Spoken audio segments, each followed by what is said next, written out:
Last week was supposed to be a celebration, not the death of my relationship. I'm 30, she's 28, and 3 years together ended with one Instagram post. I had planned the whole day out. Took the day off, made breakfast in bed. Even had flowers delivered to her office to make her feel special. She seemed pleased that morning, smiling, posting the flowers on her story. I thought we were fine. Around 2 in the afternoon, I was at the grocery store picking up ingredients for a home-cooked anniversary dinner. My phone started buzzing non-stop. Friends asking if I was okay, telling me to check Sienna's Instagram.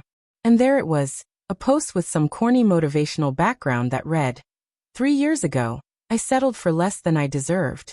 But we accept the love we think we deserve at the time. Finally realizing I'm worth so much more. Settling no more. On our anniversary day, her friends flooded the comments with "Yes, Queen. About time you leveled up. You deserve better." I sat there in the car, staring at the screen. 3 years of my life flashing through my head. 3 years of me footing every bill while she played entrepreneur, with her essential oils business that never turned a profit.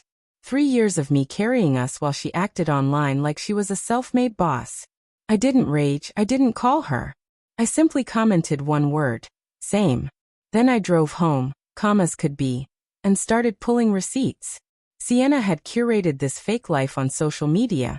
Glamorous dinners, vacations, building empires together. What she never mentioned was that I paid for all of it. Rent. Me. Trips. Me. Her car insurance, her phone, groceries, everything. In 3 years she made maybe $2,000 total, while I watched thousands of dollars of unsold oils gather dust in our spare bedroom. That night I made my own Instagram post. Screenshot her anniversary quote. Then I attached our joint account statements, her deposits versus mine, with sensitive info blacked out. I added receipts from the trips, the lease in my name only, her car insurance bills, 3 years of Venmo transactions showing she never paid me back for anything. My caption read, "Funny how settling for less looks like supporting someone entirely for 3 years. Here's to not settling anymore." The reaction was immediate. The same friends cheering her on suddenly went silent. Then came the questions. "Wait, he paid for Cabo? Sienna, is this true? Girl, I thought your business was booming."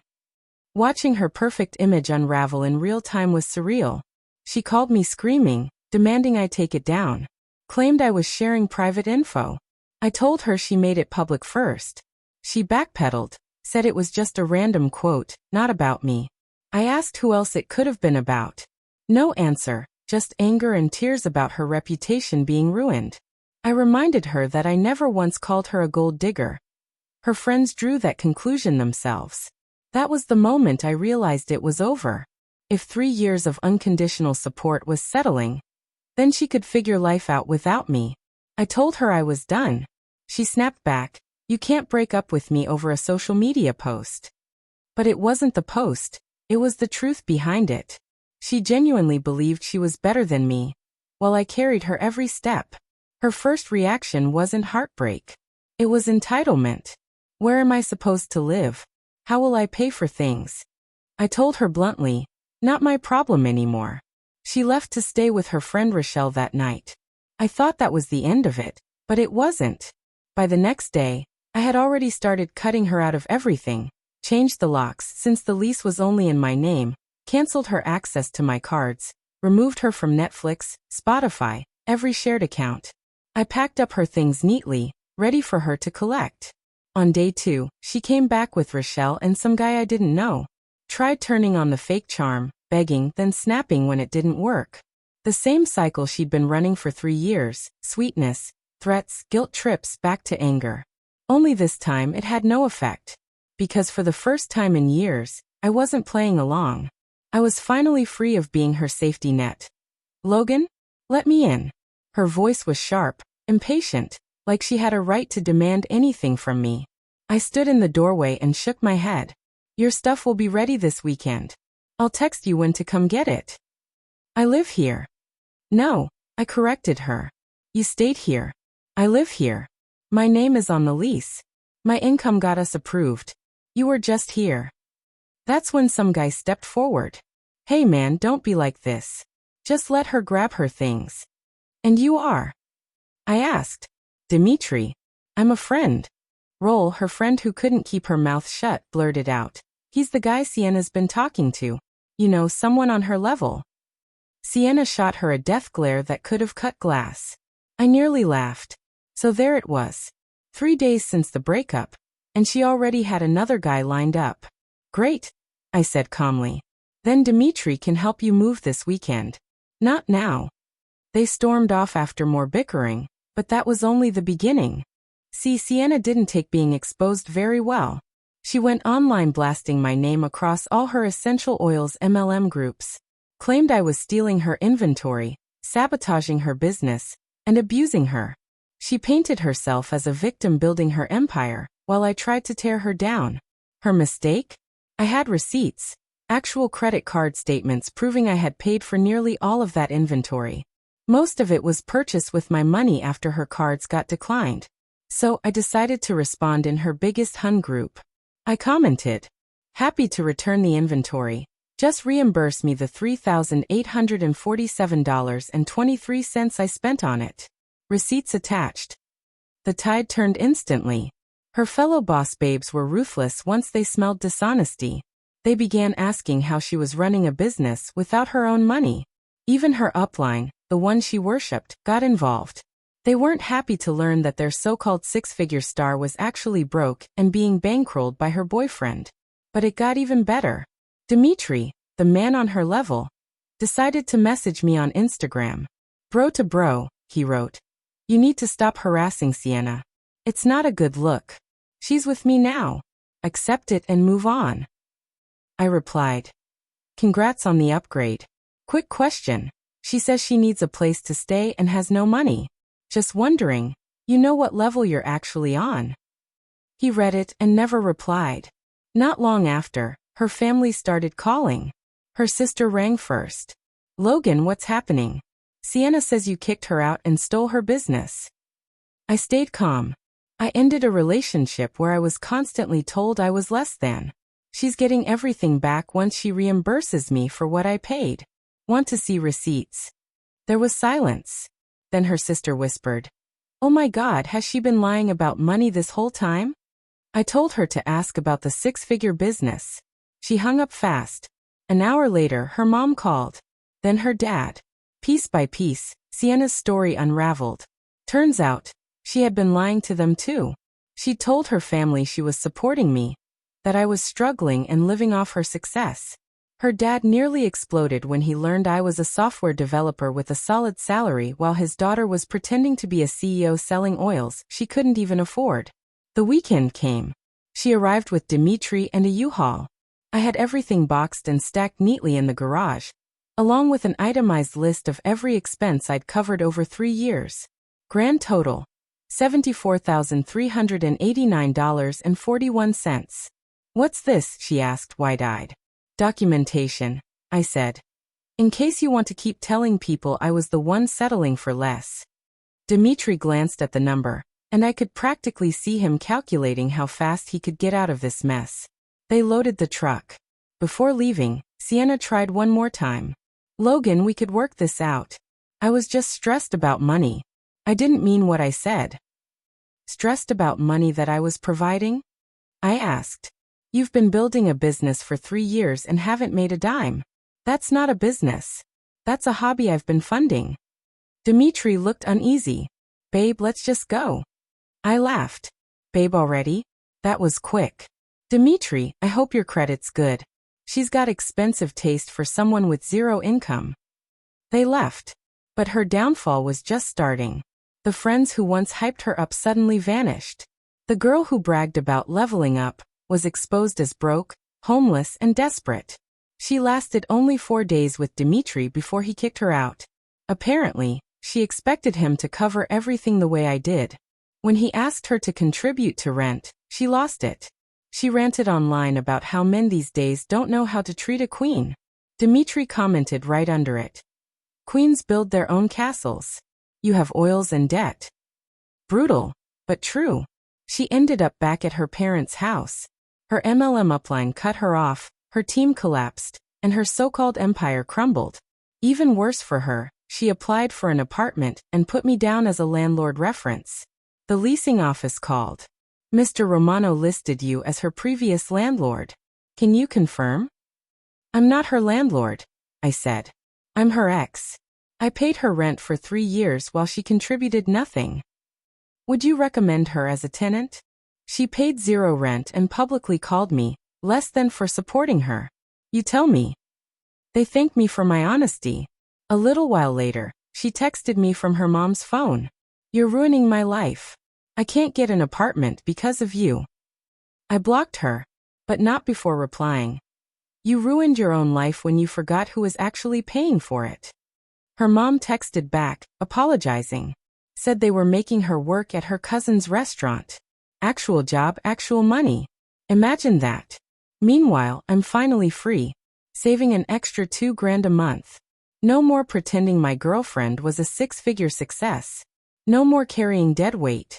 I'm booking a real vacation. One where I don't have to act like she paid for anything. She said I was less than. But now, not anymore. She's still at it. Posting endless motivational lines about rising from the ashes, channeling Phoenix energy, and all that. Meanwhile, my own life has been on the up. I just got promoted at work. Funny thing is, once you stop dragging around the burden of supporting an ungrateful partner, suddenly your performance improves. With the raise, I treated myself to a proper vacation. First-class flights, a beautiful hotel, no cutting corners. I put up one photo with the caption, "No longer settling." She saw it within minutes. Right after, she uploaded one of her own. Some quote about toxic exes flaunting their wealth. The same wealth I earned while she spent years telling me I wasn't enough. My response? None. Because the truth is, a lion doesn't waste time worrying about what sheep think. Especially not broke sheep pretending to be wolves. This is my final update because the story has finally hit the point of absurdity. Last month, I got a LinkedIn notification. Sienna had viewed my profile. Strange, since she had me blocked on everything else. Then I noticed her new job title. CEO at Phoenix Rising Enterprises. Curiosity got the best of me, so I checked it out. Sure enough, it was another MLM-style scheme. This time, she was selling financial freedom courses for women escaping so-called toxic relationships. The gall of this woman is unmatched. Her course outline, posted publicly no less, looked like satire. Module 1. Recognizing financial control. Module 2. Building your empire from ashes. Module 3. Leaving toxic support behind. Module 4. Attracting abundance. The kicker?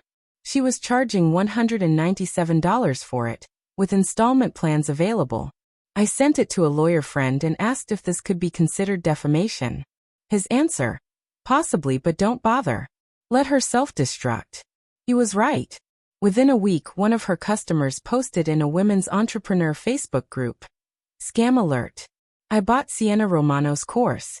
It's literally 4 PDFs copied from free blogs, and a workbook of generic journal prompts. I asked for a refund, and she blocked me. That post exploded with comments from others who had the same experience. Turns out she only managed to sell about 20 spots. At full price, that's around $4,000. But in reality, she had given away scholarships left and right, so her total earnings were closer to $8. Still technically fraud though. Enough people filed complaints with the BBB and their credit card companies that chargebacks piled up. Her merchant account was frozen. But the true blow didn't come from unhappy customers. It came from the IRS. Remember her ongoing tax problems? Well, declaring, or in her case, not declaring. Even a few bucks from this scheme during an audit was the worst move possible. Selling a financial freedom course while you're drowning in back taxes is asking for trouble. Out of nowhere, her dad called me. We developed a strange camaraderie through this whole mess. He said, "Logan, I want to apologize and ask a favor. Sienna is in serious trouble with the IRS. She mentioned you kept records of everything you spent on her. Would you be willing to provide them, to prove she didn't actually have income of her own?" Imagine that. The money I poured into her life is suddenly relevant. I told him I wouldn't get involved unless subpoenaed. I wasn't about to volunteer my help in this circus. And yet, her downfall kept spiraling. The only platform she hadn't been banned from was Pinterest, and she posted some dramatic update there. Sometimes you have to lose everything to find yourself. Starting fresh. Living authentically. Refusing to dim my light for anyone. New beginnings. Attached was a vision board with pictures of designer handbags, luxury cars, and mansions. Smack in the middle was a photo of a couple from behind who looked an awful lot like us, labeled Manifest True Love. Her cousin, the restaurant owner, saw it and messaged me. Is she actually trying to manifest you back after all this? I ignored it. He followed up anyway. She came asking for her job back. Said she'd been humbled and was ready to start from the bottom. I told her no. The bottom was 3 months ago. Now she's underground. The last I heard, she's scraping by as a freelance social media manager for $10 an hour, back living with her parents indefinitely, paying down her IRS debt in installments, and banned from multiple payment processors. Still, she hasn't stopped posting her level up quotes. Her latest one, "The best revenge is massive success." The replies were savage. People wrote things like, "Maybe start with minor success. Try stability first." And my favorite, "Girl, the IRS is your biggest hater right now. As for me, life couldn't be better. I got promoted again. Turns out I thrive at work when I'm not bankrolling someone else's delusions. I'm seeing someone new. A financial analyst who finds this whole saga hilarious and insists on paying for her own dinner. My apartment feels bigger now that it isn't crammed with her MLM inventory. My bank balance is healthier. My stress levels are non-existent." Looking back, her little anniversary stunt was a gift. If she hadn't pulled that, I might have wasted more years funding her fantasy life while she tore me down. She was right about one thing though. She did settle for less. Less honesty. Less accountability. Less effort. Less everything. And eventually she was left with nothing. Me. I'm done settling altogether. If anyone thinks I'm less than, I'll show them the door and hold it open on their way out. That's it. That's the end of this story. Living well isn't revenge. It's simply what happens when you stop carrying dead weight. Peace.